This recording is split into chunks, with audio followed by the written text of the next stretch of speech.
teaching techniques. When teaching this topic, I would always make sure that students understand the types of questions they are going to get. Now, the most common question is a complete question, where you're given the frequency and you need to complete the pictogram, using the key to represent that number in pictures. Another one is compare, where you have to compare different categories in the pictogram, using your understanding that each picture represents a number or a frequency, to compare how many are in each category. Another type of comparison is saying how many more does one category have than another, or how many less.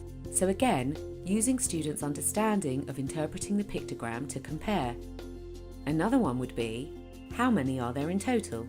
So the students have to convert the pictograms, the pictures, into the frequencies and then add up the overall total.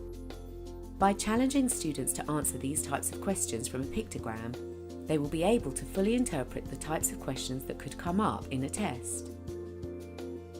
Another way of teaching pictograms, which I like to use to engage students, is to use real data and get them to actually cut out large pictures and represent it on a pictogram on the floor, so they can actually see it in a larger form. Another way would be to use actual children in the pictogram. So, for example, I would draw on a large floor space the categories.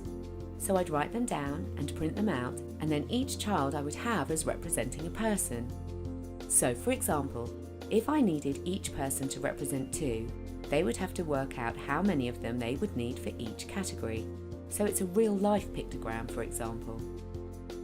Another way of doing it would be to use their own real data. For example, how many of them play different sports, and get them to maybe hold up large circles, and then each circle could equal 4.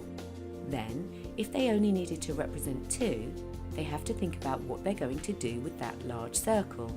So for example, they could cut it in half or fold it in half to represent 2.